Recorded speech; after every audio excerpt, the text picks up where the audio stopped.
అపవిత్రుడే, ఎందుకంటే ఆయన కూడా కుష్టి వ్యాధి సోకింది అనమాట. కాబట్టి ఆయన కూడా అపవిత్రుడే. ఇంకొక వ్యక్తిని ఎవరైనా చెప్పగలరా? కుష్టి వ్యాధి సోకినటువంటి వ్యక్తులలో ఇంకొక వ్యక్తి ఉన్నారు. వెరీ గుడ్ అన్న పురుషోత్తమ గారు మంచి ఆన్సర్ చెప్పాడు. ఎవరైనా గెహాజీ. ఈ గెహాజీ ఏం ఆశపడ్డాడు? ధనాన్ని ఆశించాడు. ప్రవక్త అయినటువంటి ఎలీషా వద్దన్న ఆ ధనాన్ని, వద్దన్న ఆస్తిని, ఆ అక్రమ సొమ్మును మరి గెహాజీ వెళ్ళి మరి దాన్ని సంపాదించుకోవడానికి, ఆ డబ్బును, ఆ ధనాన్ని సొంతం చేసుకోవడానికి పరిగెత్తి వెళ్ళాడు. వెళ్ళిన తర్వాత మళ్ళీ దైవజన దగ్గర వచ్చిన కాబట్టి నువ్వు ఇలాగే ఎక్కడికి వెళ్ళావంటే ఎక్కడికి వెళ్ళలేదా అని అడుగుతామన్నాడు. అయ్యో, నువ్వు సిరి సంపదలకు ఆశపడి నువ్వు నైపుణ్యం ఏంటా వెళ్ళేటప్పుడు నేను చూడలేదా అని అప్పుడు ప్రవక్త చెప్తే అప్పుడు ఆయన ఒప్పుకోలేదు. ఒప్పుకున్న తర్వాత నువ్వు నన్ను బొంకావు, నా దగ్గర అబద్ధం ఆడుతున్నావు, దేవుని మోసగించావు కనుక ఆ నయమాన్ని కలిగినటువంటి కుష్టి వ్యాధి గెహాజీ నీకును నీ ఇంటి వారిని సదాకాలం కలుగునుగాక అని ప్రవక్త శపించేస్తున్నాడు. అలాంటి కుష్టి వ్యాధి, ఆ నయమాన్ని కలిగినటువంటి కుష్టి వ్యాధి గెహాజీకు వచ్చిందన్నమాట. ఇప్పుడు నయమాన్ కుష్టి వ్యాధిగ్రస్తుడే, గెహాజీ కుష్టి వ్యాధిగ్రస్తుడే, తర్వాత మిరియామ కుష్టి వ్యాధిగ్రస్తురాలే, ఇంకా ఇంకా ఇంకెంతమంది ఉన్నారు? ఈ ముగ్గురు విషయంలో నలుగురు మనం చూస్తున్నాం, నయమాను, గెహాజీ, మిరియాము కదా. అయితే ఈ ముగ్గురు కుష్టి వ్యాధిగ్రస్తులు. వీరు పవిత్రులా అపవిత్రులా? అపవిత్రులని నాకు అర్థం. బైబిల్ ప్రకారంగా ఎవరు అపవిత్రులు అంటే కుష్ఠరోగి. ఇంకొక విషయాన్ని చెప్పి ముగిస్తాను. ఏంటి అంటే కృత నిబంధనలోకి వచ్చిన తర్వాత ఈ యొక్క అపవిత్రులు ఎలా మార్చబడ్డారు? కుష్టి వ్యాధి సోకినటువంటి వారే అపవిత్రులా, లేకపోతే మంచి ఉన్నోళ్ళు కూడా అపవిత్రులా? బాగా నీట్గా ఉండి ధనవంతులు, కోటీశ్వరులు, ఐశ్వర్యవంతులుగా ఉన్నటువంటి వారు కూడా అపవిత్రులా? మరి కొత్త నిబంధన ఏం చెప్పింది? దాని కనుక మనం ఆలోచిస్తే బైబిల్లో 2వ తిమోతి పత్రిక 3వ అధ్యాయము 2వ వచనంలో కనుక మనం ఆలోచిస్తే, పిల్లరా పాత నిబంధనలో ఉన్నటువంటి కుష్టి వ్యాధిగ్రస్తులు, పాత నిబంధనలో ఉన్నటువంటి అపవిత్రులు మరి కొత్త నిబంధనలోకి వచ్చిన తర్వాత ఎవరెవరు అపవిత్రులుగా మారారు, ఎవరెవరికి అపవిత్రత వర్తిస్తుంది అనే అద్భుతమైనటువంటి మాటను మనం చదువుకుందాం. 3వ అధ్యాయము 2వ వచనం. 2వ తిమోతి పత్రిక 3వ అధ్యాయము 2వ వచనం. అవిధేయులను, కృతజ్ఞత లేని వారును అపవిత్రులు. చాలండి. ఇక్కడ మనం ఆలోచిస్తే లిస్ట్ ఉంటుంది పైనుంచి. తల్లిదండ్రులకు అవిధేయత చూపేవారు, తర్వాత రకరకాలుగా వాళ్ళ యొక్క లిస్ట్ ఉందన్నమాట. జాగ్రత్త. వారిలో చిట్ట చివరిగా మరి అపవిత్రులని ఎవరిని బైబిల్ చెప్తా ఉంది లాస్ట్లో అని కనుక మనం ఆలోచిస్తే, కృతజ్ఞత లేని వారు అపవిత్రులు. అబ్బా, ఇక్కడికి వచ్చి ఆగిపోయాను అనమాట. చదువుతూ ఇక్కడికి వచ్చిన తర్వాత పాత నిబంధనలోనేమో కుష్ఠరోగం గల వారు పవిత్రులని రాయబడి ఉంది.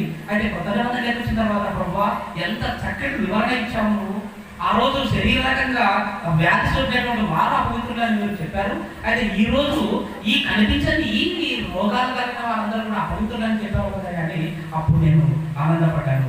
నిజంగా కృతజ్ఞత లేని వారు అపవిత్రులా అని కనుక మనం ఆలోచిస్తే ఒక ముగ్గురిని చూపిస్తాను. ఎవరంటే టకటక మనం వెళ్తాం. ఆదికాండం. ఈ కృతజ్ఞత లేని వారు ఎవరు, ఎలా అపవిత్రులు అయ్యారు అని కనుక మనం ఆలోచిస్తే 40వ అధ్యాయం ఆదికాండం 40వ అధ్యాయం 14వ వచనం నుంచి. కాబట్టి నీకు క్షేమం కలిగినప్పుడు నన్ను జ్ఞాపకం చేసుకొని నా యందు కరుణించి ఫరోతో నన్ను గూర్చి మాటలాడి ఈ ఇంటిలో నుండి నన్ను బయటకు రప్పించుము. ఏలైనగా నేను హెబ్రీల దేశంలో నుండి. చాలు. ఇక్కడ మనం ఆలోచిస్తే పిల్లరా, యోసేపు మనకందరికి తెలుసు. యోసేపు చెరసాలలో వేయబడ్డాడు. ఫరో అతన్ని శిక్షించి చెరసాలలో మోయించేశాడు. అయితే ఆ రాజ్యంలో, ఐగుప్తు దేశంలో ఏమండి, ఇంకా 2 ఉద్యోగస్తులు ఫరో యొక్క రాజ్యంలో కొలువు చేస్తున్నటువంటి 2 ఉద్యోగస్తులు కూడా తప్పు చేశారు. తప్పు చేసిన తర్వాత వారిని కూడా దేవుడు ఏం చేశాడు, ఫరో ఏం చేశాడంటే చెరసాలలో వేయించేశాడు. వారిలో ఒకడు పాతాళిక అధిపతి, రెండో వ్యక్తి భక్ష్యకారుల అధిపతి. అంటే ఒకడు రాజు ఏమేమి త్రాగాల అన్న విషయాలన్నిటికీ పెద్ద, ఇంకొకడు రాజు ఏమేమి తినాలి అన్న వాటన్నిటి విషయాల్లో పెద్ద అనమాట. అంటే ఇలాంటి ఇద్దరు ఉద్యోగస్తులు తప్పు చేశారు. అప్పుడు ఫరో రాజు కూడా ఆ ఇద్దరిని చెరసాలలో వేయించేశాడు. ఆ చెరసాలలో ఎవరున్నారో అందరి ముందే యోసేపు ఉన్నాడు. యోసేపు ఉన్న చెరసాలలో ఈ ఇద్దరు ఉద్యోగస్తులను కూడా వేసేశాడు. అయితే ఒకరోజు కృతజ్ఞత లేని వారు అపవిత్రులని మనం ఇందాక దేవతలో చదువుకున్నాం. అంటే ఎలా ఉంటుంది కృతజ్ఞత అంటే, ఎలాంటి వారు అపవిత్రులు, అసలు కృతజ్ఞత అంటే ఏంటిది అనే విషయాన్ని నేను అర్థం కావడానికి విషయం చెప్తున్నాను. మీరు బాగా ఆలోచించండి. ఇప్పుడు ఆ ఇద్దరు ఉద్యోగస్తులు, ఒకడు పానదాయకాధిపతి, రెండో వ్యక్తి భక్ష్యకారాధిపతి. ఆ ఇద్దరు ఉద్యోగస్తులు జైల్లో బాధపడుతూ ఉన్నారు, శిక్ష అనుభవిస్తున్నారు. ఒకనొక రోజు ఆ ఇద్దరు ఏమండి పొద్దున్న లేచి యోసేపు చూస్తే వాళ్ళిద్దరు వికారం ముఖం చిన్న ఉంచుకొని ఆ చింతాక్రాంతలే కనిపించినాడు. అప్పుడు యోసేపు వచ్చి, అయ్యారా మీరు ఎందుకు చింతాక్రాంతలే కూర్చున్నారు, మీరు ఎందుకు బాధతో ఉన్నారు, దిగామలో ఉన్నారు, ఏంటి మీ చింతకు కారణం అని యోసేపు అడిగితే, అప్పుడు యోసేపు వాళ్ళు ఇద్దరు అంటున్నారు అనమాట, మాకు ఇద్దరు 2 కళలు వచ్చాయి అని మొట్టమొదటి వాడు తన కళలు చెప్పాడు అనమాట. ఏం కళ అంటే, నా కళలో ఒక ద్రాక్షవల్లి కనిపించింది, ఒక ద్రాక్షవల్లి నా కళలో కనిపించింది. అది దానికి ఆ ద్రాక్షవల్లి కంట 3 తీగలు ఉన్నాయి అని చెప్తా ఉన్నాడు. ఆ 3 తీగలు ఉన్నాయి, పండ్లు ఫలించాయి, విస్తారమైన ద్రాక్ష పండ్లు ఫలించాయి, కాసింది ఆ చెట్టు. అయితే నేను ఆ ద్రాక్ష పండ్లను తెంపి ఆ యొక్క ద్రాక్ష రసాన్ని మళ్ళా గిన్నెలో పిండి యథామామూలుగా నేను నా గిన్నెను పరవేది కనిపించాను. ఆ యొక్క కళలో ఈ కళభావం ఏంటో అర్థం కాలేదు నాకు. ఆ తీగ అంటే ఏంటి, ఆ యొక్క 3 ద్రాక్ష మరి ఆ వడ్డీ ఏంటి, తీగలు అంటే ఏంటి నాకు అర్థం కాలేదు. అందుకే ఈ కళకు మరి ఈ కళకు భావం ఏంటో నాకు తెలియట్లేదు. అందుకే నాకు అన్నం తినబుద్ధి కావట్లేదు, నీళ్ళు తాగబుద్ధి కావడం లేదు, లేవాలనిపించడం లేదు. ఇది నా విచారానికి కారణం అని బాధపడి కూర్చుంటాడు అనమాట. అప్పుడు యేసుకున్నాడు ఏమంటాడంటే, కళలకు భావం చెప్పేవాడు దేవుడే కనుక నీ కళ భావం ఏంటో తెలుసా, ఆ ద్రాక్ష ఉంది అనగా 3 తీగలు అని కళలో వచ్చాయి కదా. అయితే ఆ 3 తీగలకు భావం ఏంటంటే 3 రోజులు. ఎన్ని రోజులు? 3 రోజులు. ఇక 3 రోజుల్లోగా 21 వచ్చిన ఇక 3 రోజుల్లోగా అక్కడ చదువు నాకు అర్థమవుతుంది. అయ్యా పానదాయకాధిపతి ఇక 3 రోజుల్లో పానదాయకాధిపతి ఉద్యోగం మరలా అతనికి ఇచ్చాను. చాలు. ఇప్పుడు చెప్తున్నాడు అనమాట, ఆయన పానదాయకాధిపతి నువ్వు చింతపడద్దు, విచారించవద్దు. ఇక 3 రోజుల్లో 3 తీరాలకు 3 దినములు, 3 రోజుల్లోగా నీ ఉద్యోగం నీకు మరలా వస్తుంది. రాజు మరరాజుని నీ చెరసాల నుంచి తీసుకెళ్ళి మరలా నీ యథాస్థానంలో నీ జాబ్ నీకు ఇచ్చి మరలా తన పొరుగులో చేర్చుకునబోతున్నాడు. ఇది నీ కళభావం అని చెప్పేశాడు. అప్పుడు ఆనందపడ్డాడు. అయ్యో నా ఉద్యోగం మరలా నాకు వస్తుందా, మరలా నేను నా కుటుంబాన్ని పోషించుకుంటానా, నాకు ఈ చెరసాల నుంచి విముక్తి లభిస్తుందట కదా అని ఆనందపడ్డాడు, గంతులు వేశాడు. అయితే బయటకు వచ్చేటప్పుడు యేసుకు వచ్చిన రిక్వెస్ట్ చేస్తూ ఉన్నాడు. ఏమని తెలుసండి, 21 నుంచి ఒక చిన్న రిక్వెస్ట్ చేస్తూ ఉన్నాడు ఆ పానదాయకులతో. చదవండి. 21 పానదాయకుల అధిపతి ఉద్యోగము మరలా అతనికి ఇచ్చాను గనుక అతడు ఫరో చేతికి గిన్నెనిచ్చాను. మరి యోసేపు వారికి తెలిపిన భావం చొప్పున భక్ష్యకారుల అధిపతిని వేలాడించను. అయితే పానదాయకుల అధిపతి యోసేపును జ్ఞాపకము చేసుకొనక అతన్ని మరిచిపోయాను. అక్కడ ఒక రిక్వెస్ట్ ఏం చేశాడంటే, అయ్యా యేసేపు పానదాయకుల అధిపతి చెప్తున్నాడు, నేను నీ కళ భావాన్ని చెప్పాను కదా, అయితే నేను చేయని పాపానికి, చేయని నేరానికి నేను ఈ యొక్క చెరసాలలో శిక్ష అనుభవిస్తున్నాను. ఎన్నో రోజుల నుంచి నేను యాత్ర పెట్టబడుతున్నాను. అయితే నీకు రేపు 3 రోజుల తర్వాత ఉద్యోగం అట్లా వస్తుంది కదా పానదాయకుల అధిపతి, నీవు రాజు సన్నిధికి వెళ్ళినప్పుడు నా గురించి కొంచెం చెప్పి నాకు కూడా ఈ యొక్క చెరసాల నుంచి విడుదల కలిగేటట్టు రాజుతో మాట్లాడవా అని రిక్వెస్ట్ చేశాడు, బతిమాలాడన్నమాట. నేను ఎన్ని రోజులు నేను చేయని తప్పుకి శిక్ష అనుభవించాలి కాబట్టి నువ్వు ఎలాగో వెళ్తున్నావు, నేను నీకు ఇంత సహాయం చేశాను. జైల్లో నీవు చింతాక్రాంతిగా వెళ్ళినప్పుడు జైల్లో నువ్వు మగ్గిపోతున్నప్పుడు, నీ కళ భావం నీకు తెలియనప్పుడు, నేను నీ దగ్గర తీశాను, నేను ఆదరించాను, ధైర్యం చెప్పాను, నీకు ఉద్యోగం పోయిందన్న బాధలో నువ్వు ఉన్నప్పుడు నేను ఓదార్చాను, నీ కళ భావాన్ని చెప్పాను, ఇంత మేలు చేసిన నాకు, ఇంత ఉపకారం చేసిన నాకు నువ్వు నాకు ఒక సహాయం చేస్తావా అంటే ఏంటి యేషపు అంటే, నువ్వు వెళ్ళినప్పుడు రాజుతో నా గురించి చెప్పు, ఏమని తెలుసా, అన్యాయంగా రాజా యేషపుని చెరసాలలో వేయించారే, అతను ఏ తప్పు చేయలేదు అని నువ్వు రాజుతో మాట్లాడతావా నా గురించి అంటే మాట్లాడతానన్నాడు. అప్పుడు జైల్లో ఉన్నప్పుడు తప్పకుండా మాట్లాడతాను యేషపు అని అప్పుడు మాట్లాడాడు. అయితే బయటకు వచ్చాడు, అతను ఉద్యోగం మరలా వచ్చింది. ఎప్పటిలాగా రాజకీయ సన్నిధిలో కొనుగోలు చేస్తున్నాడు, జాబ్ చేస్తున్నాడు, సంతోషంగా ఆనందంగా కుటుంబాన్ని పోషిస్తున్నాడు.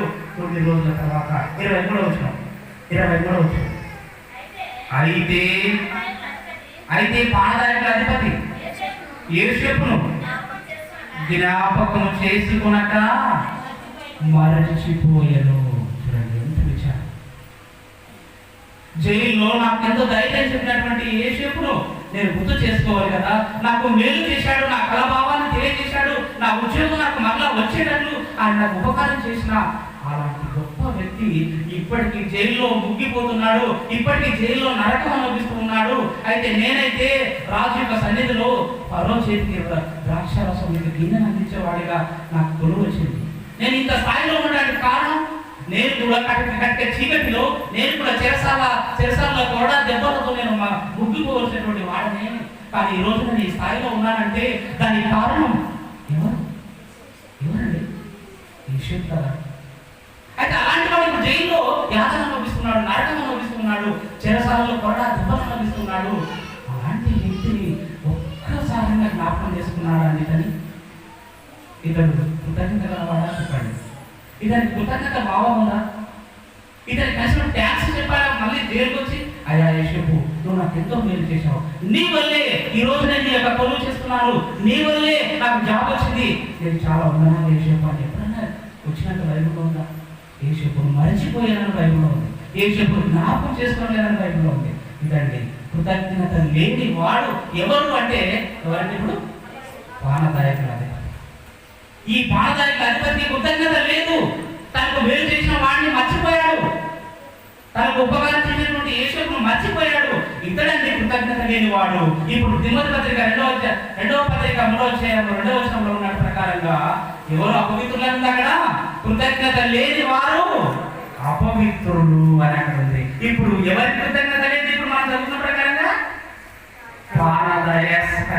ఎవరు?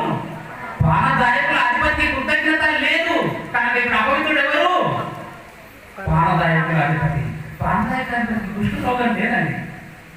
ఉందా కృష్ణ వ్యాధకు? అలా లేదు బయటలో. అతను ఉద్యోగస్తుడు.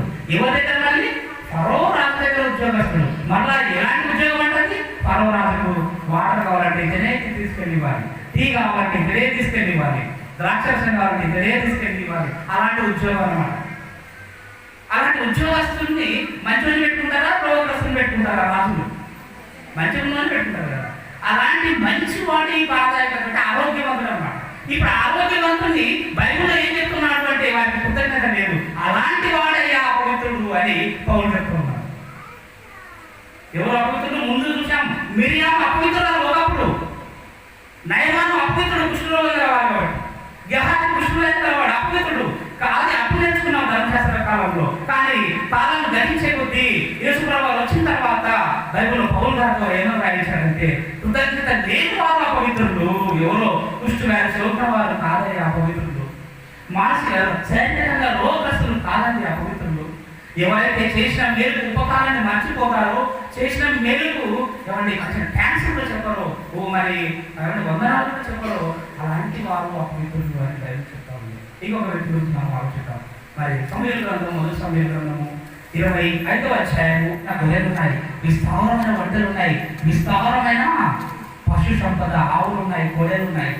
చూడండి లెక్కింప సఖ్యం కానీ మరి ఆస్తి అంటే గొర్రెల పెంపకము, పశువుల పెంపకం సంపద గలవాడు.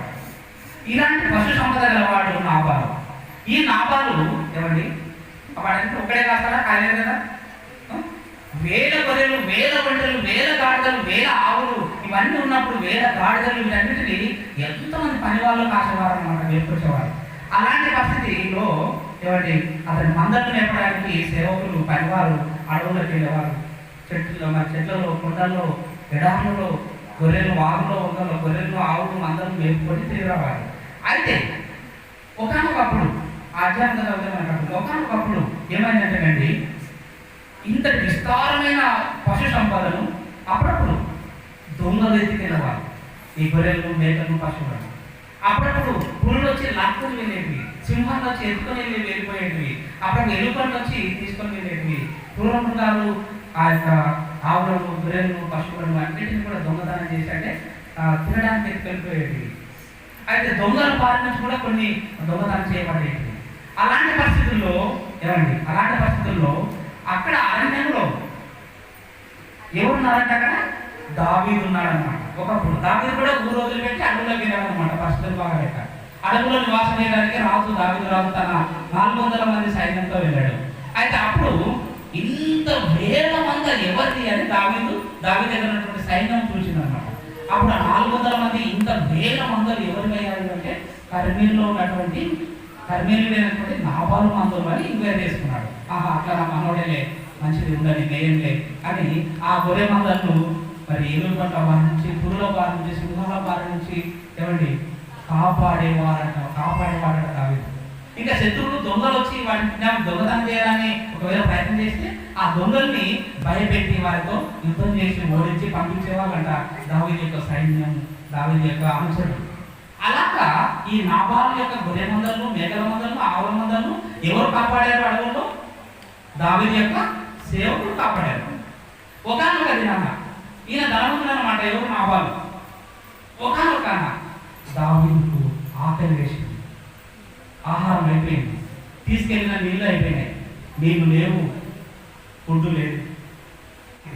ప్రతిరోజు 3 పూటలు 800 మందికి అన్నం పెట్టేవాడంట. తెలుసా మీకు? 400 మందికి ఆహారం పెట్టేవాడు ఒకరోజు. అలాంటి పరిస్థితుల్లో కొన్ని రోజుల తర్వాత ఆహారం అయిపోయింది. ద్రాక్ష పండ్లు అయిపోయినాయి, అరటి పండ్లు అయిపోయాయి, అన్నీ అయిపోయాయి, రొట్టెలు అయిపోయినాయి, అన్నీ అయిపోయినాయి. ఇప్పుడు ఏం చేయాలి? మనం ఎలా పోషించి కడుపు నింపుకోవాలని ఆలోచించి అప్పుడు పని వాళ్ళు ఆలోచించారు. ఒక్కసారి నాబాలుతో ఆలోచించేద్దాము అనే ఐడియా వచ్చిందన్నమాట. అప్పుడు దావీదు ఆలోచించి, అరే మనం ఇన్ని సంవత్సరాల యొక్క కోటీశ్వరుడు, లక్షాధికారి, ఐశ్వర్యవంతులైన నాబాలు యొక్క మందలు, గొర్రెలు, ఒంటెలు మనం మేపాం కదా, కాపలా కాశాం కదా. అతని దగ్గరికి వెళ్ళి, ఊర్లోకి వెళ్ళి, కర్మేలులోని అతని ఇంటికి వెళ్ళి, అయ్యా మా దావీదు మహారాజు మమ్మల్ని పంపించాడు, అతని కోసం, అతని పరివారి కోసం కొంత ఆహారాన్ని బహుమానంగా పంపిస్తావా అని రిక్వెస్ట్ చేసి అడిగారండి. చదువుతాం 25వ అధ్యాయము 7వ వచనం. నీ యొక్క గొర్రెల బొచ్చు వారు ఉన్నారన్న సంగతి నాకు వినపడను. నీ గొర్రెల కాపురం మా దగ్గర ఉండగా మేము వారికి ఏ కీడును చేసి ఉండలేదు. వారు కర్మల్లో ఉన్నంత కాలం వారు ఏది పోగొట్టుకోలేదు, ఒక గొర్రెను కూడా పోగొట్టుకోలేదు. నీ పని వారిని నీవు అడిగిన వారాలని చెప్పుదురు. కాబట్టి నా పని వారికి దయచూపుము.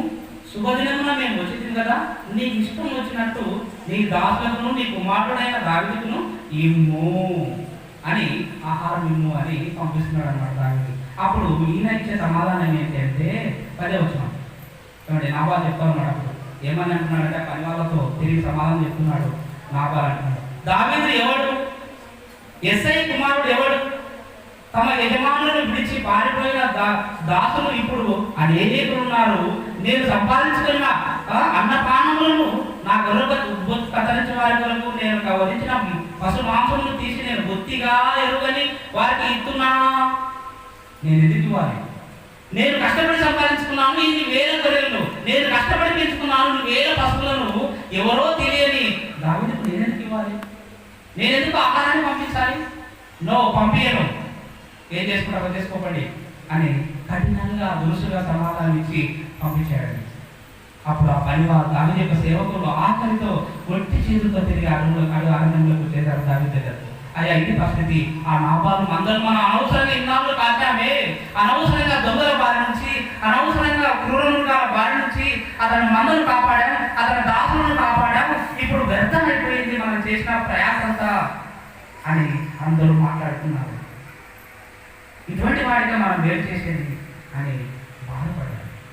ఇక దావీదు కోపం వచ్చింది, కత్తి చూశాడు, వెళ్దాం అతన్ని నేల మట తీసుకొద్దామని 400 సైన్యం బయలుదేరడానికి సిద్ధమయ్యారు. ఏమండి, అంత ఉపకారం చేసినటువంటి దావీదుకు కాస్త అన్నం పంపించలేనటువంటి కృతజ్ఞత లేని హృదయుడు ఎవరండి ఇప్పుడు? ఎవరు? నాబాలు. కాబట్టి అన్ని కోట్ల ఆస్తిని కాపాడినా తిరిగి పట్టడి అన్నం పంపించలేనటువంటి మూర్ఖుడు ఎవరండి? నాబాలు. ఇలాంటి కృతజ్ఞత లేనటువంటి వాడు నాబాలు. ఇప్పుడు అపవిత్రుడు ఇతడా కుష్ఠరోగి మీరు చెప్పండి. నాబాలు కదండి. మొట్టమొదటి అపవిత్రుడు ఎవరు?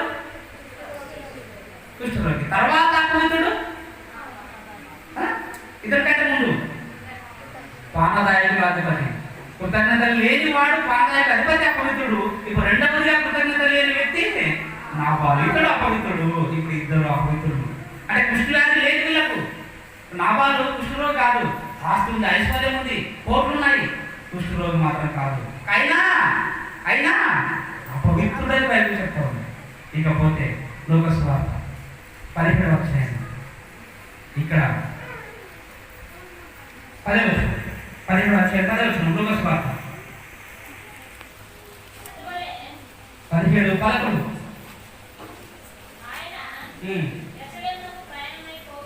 పోతుండగా నిలిచాను. ఆయన గ్రామంలోకి వెళ్తుండగా 10 మంది కుష్ఠరోగులు ఆయనకు ఎదురుగా వచ్చి దూరంగా నిలిచి, యేసు ప్రభువా మమ్మల్ని కరుణించుమని కేకలు వేసిరి. ఇక్కడ ఎంతమంది కుష్ఠరోగులు ఉన్నారు? 10 మంది కుష్ఠరోగులు. వీరు పవిత్రులు అపవిత్రులా? అపవిత్రులే. ఎందుకంటే ధర్మశాస్త్రంలో రాయబడి ఉంది కుష్ఠరోగులు అందరూ అపవిత్రులే. అయితే వీరు అందరూ అపవిత్రులే. దూరంగా నిలబడినారు, ఎందుకంటే ముట్టుకోకుంటున్నాడు ఎవరిని. వారు అపవిత్రులు. యేసుప్రభు వచ్చిన కాలంలో కూడా కుష్ఠరోగులు ఉన్నారు. వారు అపవిత్రులు కనుక వారు ఊళ్ళో ఉన్నారు, ఊరు బయట ఉన్నారా? మార్గంలో ఉన్నారు, ఊరు బయట. అయితే వారు అపవిత్రులు కనుక వారు ముట్టుకోకూడదు కనుక దూరంగా ఉండి కేకలు వేశారు. అప్పుడు యేసుప్రభు వారి దగ్గరికి వెళ్ళాడు. మీరు వెళ్ళి మీ కుష్ఠరోగాన్ని నయం చేయాలనుకుంటున్నాము అని యాజకుడు కదా యేసుప్రభు వారు, ప్రధాన యాజకుడు కదా. కాబట్టి యాజకుడు వెళ్ళాలి కనుక రూల్ ధర్మశాస్త్ర ప్రకారంగా కుష్ఠరోగులను దర్శించాలి అంటే, కుష్ఠరోగులను పరీక్షించాలి అంటే, కుష్ఠరోగులను స్వస్థపరచాలి అంటే ఆ రోజుల్లో కూడా యాజకులు వెళ్ళేవారు. ఈ రోజు ప్రధాన యాజకుడు యేసుప్రభు వచ్చిన తర్వాత ఈయన కూడా వాళ్ళని దర్శించడానికి వెళ్ళాడు. వెళ్ళిన తర్వాత మీరు శుద్ధులా కోరుతున్నారా అంటే, అవునయ్యా, చాలా రోజుల నుంచి కుష్ఠరోగంతో ఈ కుష్ఠవ్యాధితో మేము అనుభవం భారంగా ఈ పాల వెలుపల బాధపడుతున్నాము, మాకు విడుదల స్వస్థత దయచేయ యేసుప్రభు వారిని కోరుకున్నారు. అప్పుడు వెంటనే మీరు పట్టణంలోకి వెళ్ళండి. మీరు ఎన్నో రోజుల నుంచి ఇక్కడ బాధ వెలుపల ఉన్నారు, అంటరాని వారిని ఇక్కడ బాధపడుతున్నారు. అయితే నేను చెప్తున్నాను, నేను ఆజ్ఞాపిస్తున్నాను, మీరు వెళ్ళి మీ దేహములను, మీ యొక్క శరీర భాగాలను, మీ యొక్క తెల్ల పొడలు గల మీ యొక్క మచ్చలను వెళ్ళి యాజకులకు కనపరచుకోండి. ఇక మీరు పట్టణానికి వెళ్ళండి, ఇక మీరు గ్రామంలోకి వెళ్ళండి అని చెప్తుంటే వారు భయపడుతున్నారు. మమ్మల్ని ఊర్లోకి రానివ్వరయ్యా, మేము కుష్ఠవ్యాధిటువంటి వారం, మేము మమ్మల్ని రానియరు, మేము వెళ్ళేటువంటి వారం, మేము తృణీకరించబడినటువంటి అపవిత్రులం అని చెప్తే మీరు వెళుతుండగానే నా మాట నేను చెప్తున్నాను కదా, మీరు వెళ్ళి యాజకులకు కనపరచుకోండి, మీరు స్వస్థత పొందుతారు అని చెప్పవరకే వారికి నమ్మకం లేదు. ఆడకేదా ఆ కుష్ఠవ్యాధితో నడుచుకుంటూ వస్తున్నారు ఊర్లోకి, యాజకుల దగ్గరికి వస్తున్నారు. వాళ్ళు వచ్చే మార్గంలోనే ఏమైపోయింది? తెల్లని పొడలు ఆ కుష్ఠవ్యాధి మొత్తం స్వస్థత పొందిపోయారు, నయమైపోయారు. అప్పుడు చూసుకున్నారు, నిజంగా ఆ కుష్ఠవ్యాధి లేదే అని ఆశ్చర్యపడ్డారు. అప్పుడు ఎవరి ఆ యాజకులు కనపరుచుకున్న తర్వాత డాక్టర్స్ అనమాట, యాజకులు అంటే ఆ రోజుల్లో డాక్టర్స్ అనమాట, టెస్టులు చేసేవాళ్ళు. అప్పుడు వాళ్ళ శరీర భాగాలను చూపించుకున్న తర్వాత మీకు కుష్ఠవ్యాధి లేదు, మీరు పవిత్రులు అని యాజకుడు నిర్ధారణ చేశాడు. మీ రోగం పాజిటివ్ రిజల్ట్ వచ్చింది, ఇక మీరు పవిత్రమైనటువంటి వారు, ఇక మీకు ఏ వ్యాధి లేదు, ఇక మీరు నిశ్చంతంగా మీ గ్రామంలో బ్రతకవచ్చు, మీ ఇళ్లలో జీవించవచ్చు, మీ పాత్రలు చుట్టుకోవచ్చు, మీ పిల్లలతో ఆడుకోవచ్చు, మీరు మీ సంసారం చేసుకోవచ్చు అని యాజకుడు నిర్ధారణ సర్టిఫికేట్ ఇచ్చిన తర్వాత వారు ఏమీ గంతులేశారు. మా యొక్క వ్యాధి నయమైందా, మా కుష్ఠవ్యాధి తగ్గిపోయిందా, ఎంత అదృష్టవంతులం మేము అని సంతోషాన్ని కప్పుకోలేక దాచుకోలేక ఏమండి పరిగెత్తుకొని ఇళ్ళకి వెళ్ళిపోయారు, పరిగెత్తుకొని ఫ్రెండ్స్ కలిసి ఎంజాయ్ చేయడానికి వెళ్ళిపోయారు, పరిగెత్తుకెళ్ళి పొలం పట్లకి వెళ్ళిపోయారు, పరిగెత్తుకొని బిజినెస్కి వెళ్ళారు, రాజకీయాలకు వెళ్ళారు. ఏమండి ఎన్ని రోజులైంది మేము ఈ ఊరిని చూడక, ఎన్ని రోజులైంది ఫ్రెండ్స్ మిమ్మల్ని చూడక, ఎన్ని రోజులైంది మా కుటుంబాన్ని చూడక అని 10 మంది 10 రకాలుగా బిజీగా వెళ్ళిపోయారు. కుష్ఠరోగం స్వస్థత పడతాను. అయితే ఒకడు ఒకే ఒక వ్యక్తి ఏమండి అయ్యో వెలివేయబడిన నా జీవితాన్ని అంటరాని నా జీవితాన్ని కుష్ఠ రోగంతో పిల్లల దగ్గర రాలేని పరిస్థితుల్లో నాకు స్వస్థత కలిగించాడే ఆ మహానుభావుడు. ఒక్కసారి వెళ్ళి అతన్ని నేను చూసి వస్తాను, అతనికి నేను ట్యాక్స్ చెప్పొస్తాను, అతనికి నేను కృతజ్ఞత చెప్పొస్తాను, అతనికి నేను ధన్యవాదాలు చెప్పొస్తాను అని ఎంతమంది తిరిగి వచ్చారండి? ఎంతమంది తిరిగి వచ్చారు? తిరిగి 15 వచ్చిన వారిలో ఒకడు తనకు స్వస్థత కలుగుట చూసి గొప్ప శబ్దముతో దేవుని మహిమపరచుచు తిరిగి వచ్చి ఆయనకు కృతజ్ఞతాస్తుతులు చెల్లించుచు ఆయన పాదముల యొద్ద సాగిలపడెను. అయ్యా నా కుష్ఠవ్యాధి న్యాయం చేశావు, నేను ఎన్నో రోజుల నుంచి నా కుటుంబానికి దూరంగా ఉన్నాను, నా యొక్క పనులకు దూరంగా ఉన్నాను, నా దేహాన్ని అందరూ చూడడానికి అసహించుకున్నాను ఎన్ని రోజులు. అయితే నేను నిన్న ఊర్లోకి వెళ్ళొచ్చాను, నేను నిన్న పట్టణంలోకి వెళ్ళొచ్చాను, నేను పాలన లోపలికి వెళ్ళొచ్చాను, అందరూ నన్ను చూసి సంతోషపడ్డారు, నా కుటుంబం నన్ను చూసి ఆనందపడింది. దానికి కారణం ఎవరు? దానికి కారణం ఎవరండి? ప్రభువైనటువంటి యేసు కదా నన్ను ఈరోజు అందరూ హ్యాపీగా పలకరిస్తున్నారు. ఈరోజు నా దగ్గరికి రాని వాళ్ళు కూడా నన్ను నాతో సేకరిస్తున్నారు, నన్ను ఎప్పుడు వచ్చేవాళ్ళు పలకరిస్తున్నారు. ఈ గొప్ప ఉపకారానికి, ఈ గొప్ప స్వస్థతకు కారణం ఎవరు అని గుర్తించి అతడు ప్రభువైన యేసుక్రీస్తు వారిని స్తుతించడానికి లేదా ఆయన కృతజ్ఞతలు చెప్పడానికి, అతనికి థాంక్స్ చెప్పడానికి, అతనికి వందనాలు చెప్పడానికి ఏమండి పరిగెత్తి మరి వచ్చి సాగిలపడ్డాడు. గొప్ప శబ్దంతో బిగ్గరగా ఆయనకు కృతజ్ఞతలు తెలుస్తూ ఉన్నాడు. ఆయనను బట్టి మనం కూడా అందరూ దేవుడికి తప్పల ద్వారా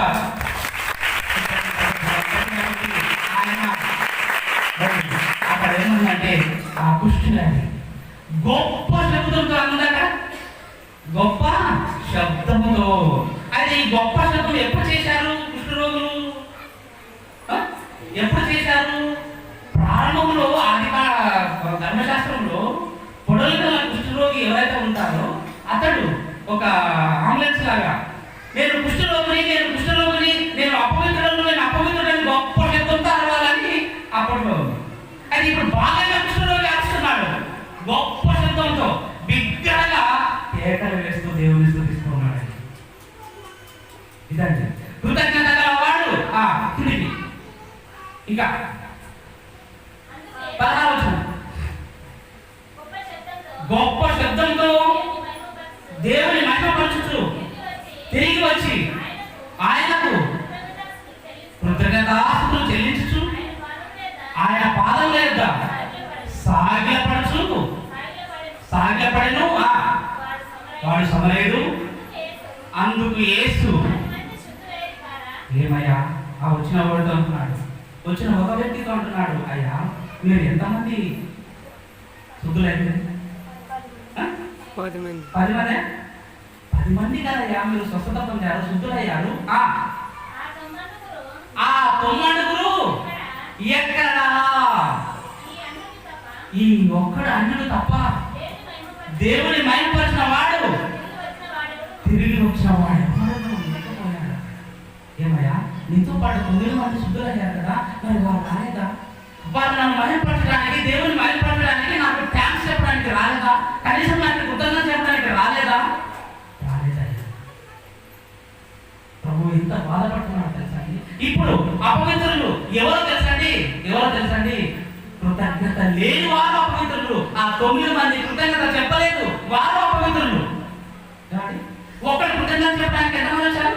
ఒక్కడే వచ్చాడు, వాడు పవిత్రుడు. కృతజ్ఞత గల వాడు పవిత్రుడు, ఆ ఒక్కడే పవిత్రుడు. మిగతా 9 మందికి కుష్ఠవ్యాధి లేదు, నయమైపోయింది, అయినా అపవిత్రులే. కుష్ఠ రోగులే కదండి అపవిత్రులు.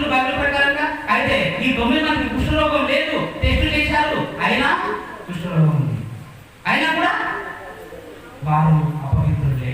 ప్రియులారా, దేవుని యొక్క మాట ప్రకారంగా ఎవరైతే కృతజ్ఞత లేని వారిగా ఉంటారో, ఎవరైతే దేవుని మహిమపరచని వారిగా ఉంటారో, ఏమంటే దేవుడు లోకంలో ఎంతో ప్రేమించి మనందరినీ ప్రేమించి తన కుమారుని మన కోసం భూమికి పంపించి శిలువ మరణం ద్వారా చంపేశాడు మనకందరికీ రక్షణ కోసం. ఇలాంటి ఉపకారం చేసిన దేవా, ఇలాంటి మేలు చేసిన దేవా, నేను మరణానికి పాత్రనైనటువంటి వాడు నా కోసం. ఏమండి యోహాను పత్రిక మరి మొదటి యోహాను పత్రిక 4:10 మనం ఆలోచిస్తే మనకు దేవుని ప్రేమించలేదు. మొదటిగా ఆయనే మనల్ని ప్రేమించాడు. ఆయనే మనం ప్రేమించి దాని గుర్తుగా తన కుమారుడిని బలిగా అర్పించి ఏమండి మనకు పాపక్షమాపణ కలిగించాడు. దీనికి మనం కృతజ్ఞత చెప్పకూడదా? దీనికి మనము దేవునికి ధన్యవాదాలు చెప్పకూడదా? దేవుని మహిమపరచకూడదా? ఇలా ఎవరైతే తన కుమారుని మరణానికి బదులుగా దేవుని స్తుతించకపోయారో, దేవుని మహిమపరచకపోతారో వారందరూ కూడా పవిత్రులండి అపవిత్రులు. ఎవరైతే కృతజ్ఞతలు చెప్పారో, దేవుడు చేసిన ఇంత గొప్ప మేలుకు మనం పొందే శిక్ష ఆయన మీద వేశాడు. మనం పొందే శ్రమను తన కుమారుడి మీద వేశాడు. మనం పొందే కఠినమైన ఆ యాతనను ఎవరి ప్రభువుని యేసుక్రీస్తు వారు మరణం పొందారు. ఇంత గొప్ప మేలు చేసిన దేవా, ఇంత గొప్ప ఉపకారం చేసిన నా తండ్రి, నేను నిన్ను స్తుతించకుండా నేను ఎలా ఉండగలనయ్యా? నీకు నేను కృతజ్ఞతలు చెప్పకుండా నేను ఎలా ఉండగలనయ్యా? నాబాలైతే దావీదు కృతజ్ఞతలు చెప్పక అపవిత్రుడయ్యాడు. పరదానికి అధిపతి అయితే యేసు కృతజ్ఞతలు చెప్పలేదు. చాలా మంది బైబిల్లో 9 మంది మరి కృతజ్ఞతలు చెప్పలేదు, వాళ్ళందరూ అపవిత్రులు అయిపోయారు. నేను ఆ ఈరోజు నుంచి అలా ఉన్నాను.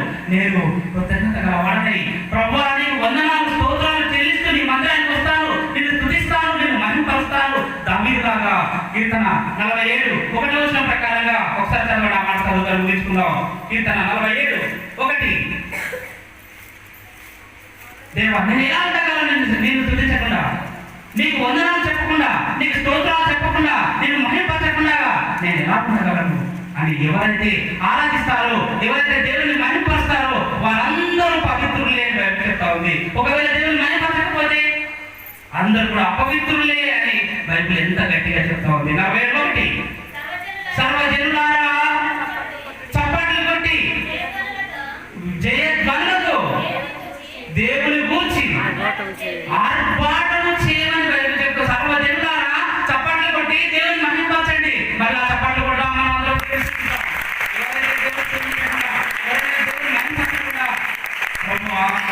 నీ కుమారునే నా కొరకు అర్పించావు, ఇందుకు నేను నీకు వందనాలు కృతజ్ఞతలు చెల్లిస్తాను. నీకు కృతజ్ఞుడనై కలుగుతాను. నేను నీకేమి చెల్లించలేను.